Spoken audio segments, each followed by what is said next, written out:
Welcome to the deep dive. We're here to sift through the noise, find those crucial nuggets of knowledge, those insights that really matter, just for you. Today we're heading out, metaphorically speaking, to one of those places, the kind that still feel genuinely secret, places just off the edge of the familiar map. We're talking landscapes of raw, untamed beauty, where the rocks themselves seem to tell stories of creation, and ancient cultures aren't just present, they're woven right into the mountains. Just try and picture this for a second. Huge limestone karsts, like piercing through the mist. Roads that look like they shouldn't even exist, just stuck to the side of cliffs. And deep down, these silent canyons carved by rivers that are this incredible turquoise color. Think of the Nho Que River. It's all real. This place exists. It's called Ha Giang, what many people consider Vietnam's final frontier. Exactly. And this deep dive, it's not just about, where to go. It's more like an expedition. We're looking at it as a living geological museum, for one. Wow. The Earth's history is just right there, visible. But it's also a sanctuary for these ancient cultures. The land is harsh, incredibly harsh, but that harshness, it's forged this profound human spirit. Resilient, beautiful. That's a great way to put it.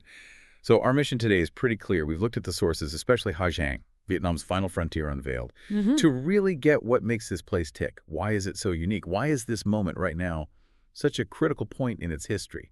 And maybe most importantly, how can you, the traveler, experience it thoughtfully, responsibly? Yeah. Okay, let's unpack this and dive into the heart of Ha Giang. So where do we even start? I guess with the sheer visual power of it all. You almost run out of words, don't you? You really do. Speaking of Ha Giang means speaking in superlatives. It's not just pretty, it's majestic, grand. Yeah, those limestone karsts we mentioned, they're not just hills. They're these unique formations, right? Oh, yeah. Shaped over millions of years. Dissolved bedrock, essentially, limestone. And they just thrust upwards, often covered in mist. It gives them this ancient, almost mystical feeling. Like stepping back in time or into a place that holds time differently. Precisely. And then there are the roads. Oh, the roads, right. Not your average highway. Not even close. They're feats of engineering, just clinging to these vertical cliffs. It's like, well, it's dizzying. You must feel like you're right on the edge of everything. You do. Constantly reminded of the scale, the drop below. And then deep in those canyons, you have the rivers, like the Nho Que. That emerald green water carving through stone for ages. It's incredible. It really is. The geology here isn't just background scenery. It's an active participant in the whole experience. What's fascinating here is how the landscape itself has sculpted not just the physical environment, but also the very soul and identity of its people. So it's more than just views. It's that living geological museum idea you mentioned. Exactly. Every sold in the rock tells a story. Millions of years of history right there. Ancient seabeds, tectonic shifts. You can almost feel it. Wow.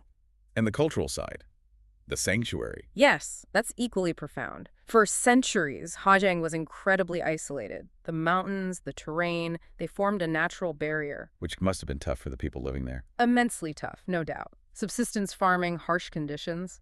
But that isolation also acted as a shield. It meant the different ethnic groups, the Hmong, the Tay, Dao, Jie, many others kept their unique languages, customs, farming methods, their whole way of life, largely untouched by modernization elsewhere. So the isolation preserved the culture. In a very real way, yes. It fostered this amazing resilience, this deep, deep connection to their ancestral land. You still feel that connection very strongly today. You see it, don't you? The sources talk about the colors. Yeah. Against all that rock and mist. Ah, yes, the clothing, it's stunning. Those electric pinks, deep indigos, fiery reds, worn by the local ethnic communities. It's such a striking contrast, isn't it? These brilliant handmade textiles against the rugged gray-green mountains. It's like they wear their heritage. A Hmong woman in her intricately embroidered indigo jacket, maybe some silver jewelry, walking a mountain path. It's not just clothes. It's narrative.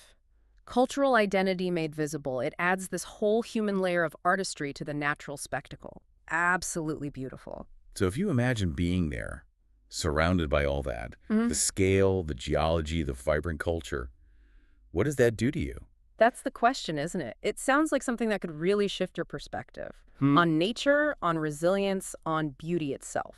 Definitely not your average beach holiday. It seems like it calls to a very specific type of person. It does, but maybe not just hardcore adventurers, although they're definitely drawn to it. It's more about a certain mindset. Okay, like who? Well, the informed adventurer, definitely. Someone seeking real discovery, not just something packaged. The cultural purist.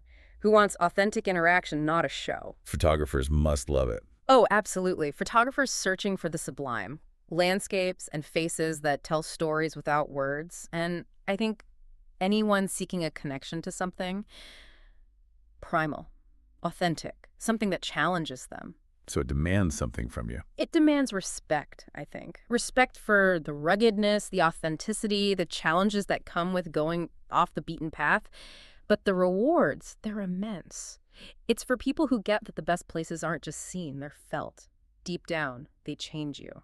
The kind of journey that stays with you. Exactly, the kind that pushes your boundaries and leaves you with a richer understanding of the world, and maybe yourself, too. So for everyone listening, does that resonate? Is that the kind of journey you seek? Okay, beyond the overall feeling, the sources highlight specific places that really anchor Ha Giang's importance.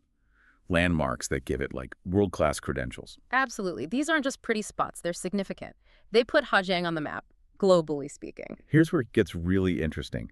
The specific landmarks that put Ha Giang on the world map. Right. Let's talk about Lung Q, for instance. That's the symbolic northernmost point of Vietnam.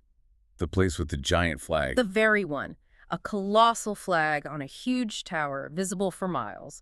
It's a massive symbol of national sovereignty, of Vietnamese identity and resilience. Standing there, looking across the borderlands, it's apparently quite moving. I can imagine. A real sense of place. Definitely. Then you have the Two Sand Canyon.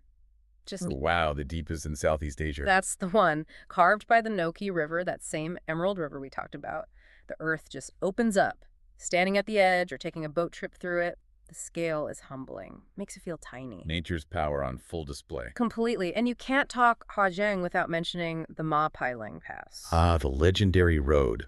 One of the 4 great passes. Indeed. Famous for being incredibly challenging to drive. Steep climbs, hairpin turns, sheer drops. Sounds terrifying. It can be, but the views. Oh, the views are why it's legendary. Absolutely unparalleled panoramas over the peaks, the valleys, the river far below. Many say it's one of the most magnificent viewpoints anywhere in Southeast Asia. And it was built by local people, largely by hand. That's right. Adds to the legend. A real testament to human effort in this landscape. And underpinning all of this is the UNESCO designation, isn't it? Yes, the Don Van Karsts Plateau UNESCO Global Geopark, that's a huge deal.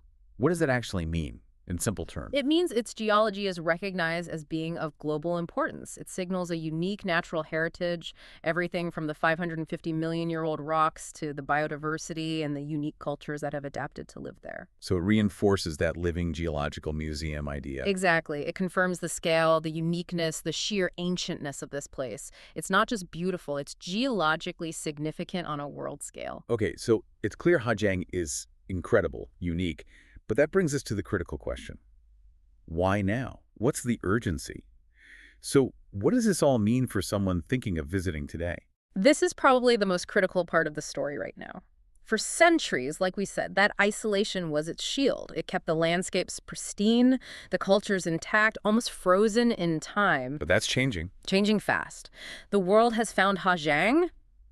Tourism is booming. The sources mention growth rates of around 30% a year. That's massive. Wow. Is that good? Bad? It's complex. On one hand, it's a huge economic opportunity. For these diverse communities, many of whom have lived in poverty for generations, tourism offers a real path forward. Income from homestays, guiding, craft. Exactly. A chance for a better quality of life, investment in education, healthcare. It's genuinely needed and welcomed by many. But there's a but. There's a big but. It's this profound paradox. The very thing drawing tourists, the authenticity, the untouched character, the ancient traditions, is incredibly fragile. The tourism boom could destroy the very thing people come to see. That's the risk. Rapid, poorly managed development can erode cultural integrity, damage the environment, and we're already seeing signs of this tension. Like what? Well, the sources mention these amazing, genuine, community-run homestays, real cultural exchange, direct benefit.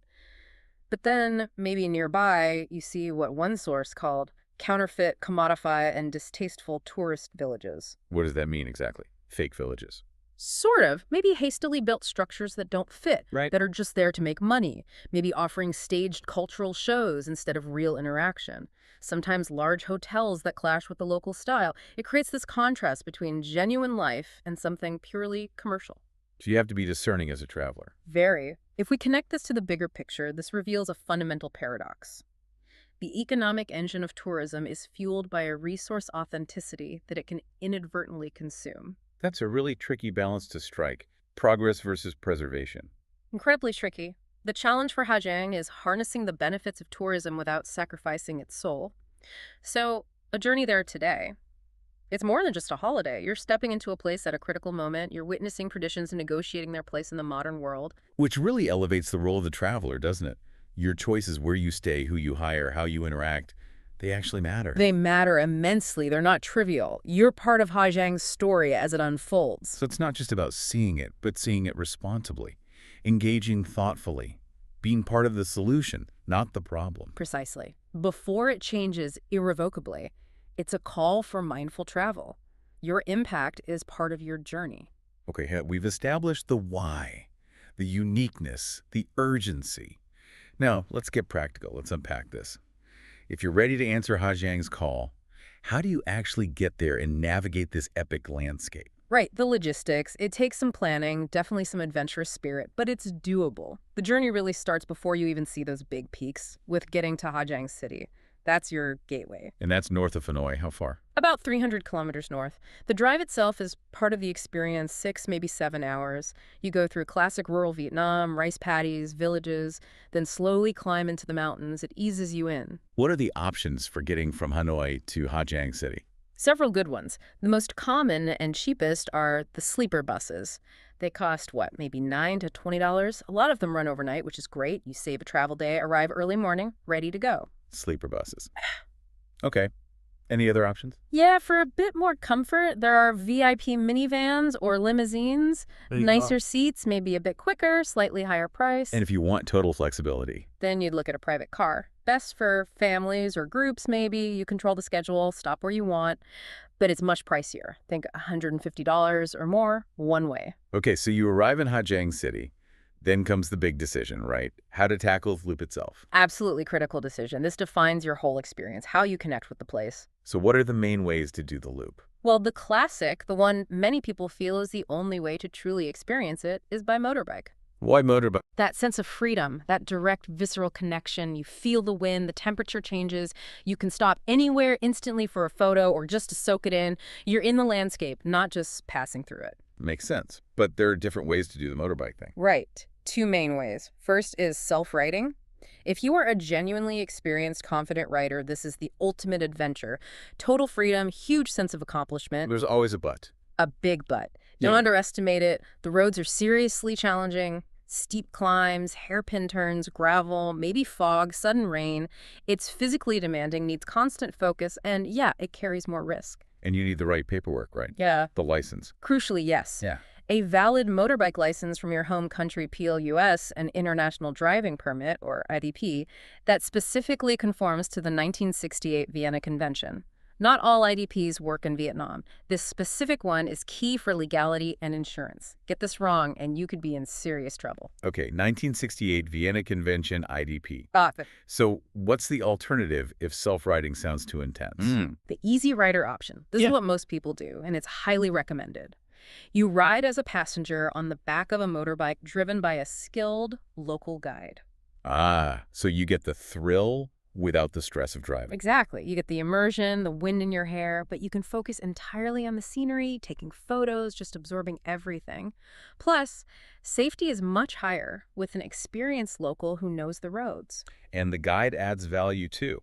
Immense value. They're often translators, cultural bridges. They can introduce you to local people, explain customs, share stories about the places you're seeing, things you'd completely miss on your own.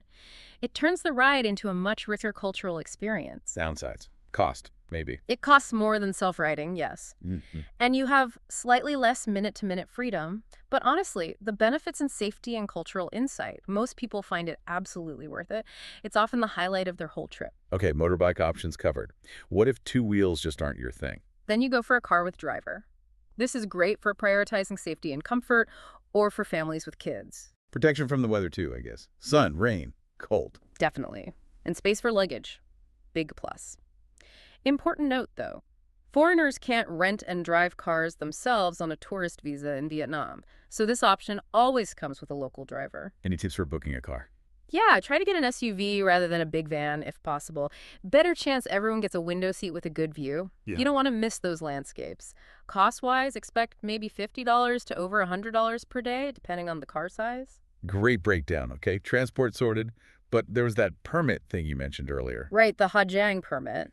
Essential bit of bureaucracy. Because it's a border area, all foreign travelers need this permit to enter the main northern districts of the loop. That's Quan Ba, Yen Minh, Dong Van, and Mio Vac. What happens if you don't have it? You get fined, or even turned back at checkpoints. Not worth the hassle. How do you get it? Is it difficult? No, it's pretty straightforward. You can get it yourself at the Ha Giang Immigration Office in Ha Giang City, 415A Tran Phu Street. Just need your passport, and if you're on a motorbike, its registration number. How much does it cost? About 210,000 dong, so around $9 or $10 US. Pretty nominal. Can someone else arrange it? Yes, most good tour operators or even your hotel in Ha Giang City can usually sort it out for you, maybe for a small extra fee.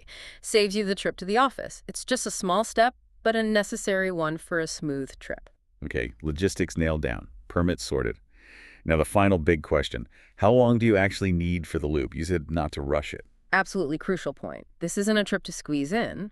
A 3-day itinerary. Well, you can do it. You'll hit the main sites, the famous passes, but it's gonna be intense. Long days, lots of riding or driving. More like ticking boxes than soaking it in.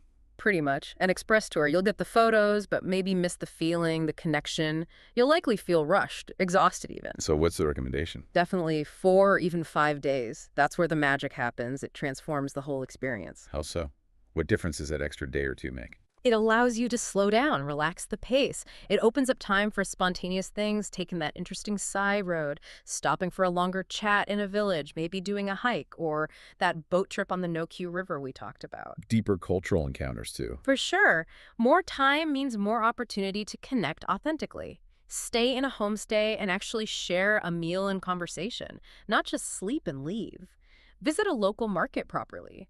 Observe daily life without feeling like you're intruding or on a tight schedule. So a 4-day trip isn't just seeing more, it's experiencing differently. Exactly. It shifts from sightseeing to exploration. You get off the main tourist drag a bit more, find quieter spots, more contemplative moments. It's the difference between skimming the surface and really diving deep. And this links back to the responsible travel idea, doesn't it? It really does. This raises an important question.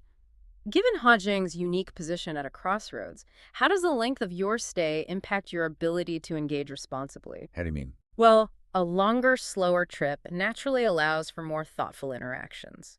You're more likely to understand local etiquette, support genuine local businesses like family-run homestays, and make choices that directly benefit the community you're visiting. Instead of just funneling money into bigger, maybe less sensitive operations. Potentially, yes. A deeper understanding gained through time fosters more respect. It helps you align with being that thoughtful traveler we discussed, leaving a positive footprint. You become part of their story in a small way, not just a passerby. That's a really compelling reason to take the extra time, if you can. It's not just about your experience, but your impact, too. Precisely. It allows you to fully appreciate the nuances, the culture, the sheer majesty, and contribute positively to its preservation. So when you're planning, really think about that. How deep do you want your dive into Ha Giang to be? Skim the surface or truly immerse yourself? So as we wrap this up, it's crystal clear Ha Giang isn't just another dot on the map. It's profound, unmatched beauty, ancient cultures clinging on. But fragile, too. Standing right at that crossroads we've talked about, navigating this wave of discovery and development, every visitor plays a part now. Which really underscores your role, doesn't it? Your choices, transport, accommodation, interactions, they ripple outwards. They genuinely impact the future of this place and its people. Absolutely. You're not just observing, you're participating in its story, whether you realize it or not. Which brings us to our final thought, something for you to chew on after we finish. Considering everything we've discussed, what kind of traveler do you want to be in a place like Ha Giang? And what legacy, however small, do you want your journey to leave behind?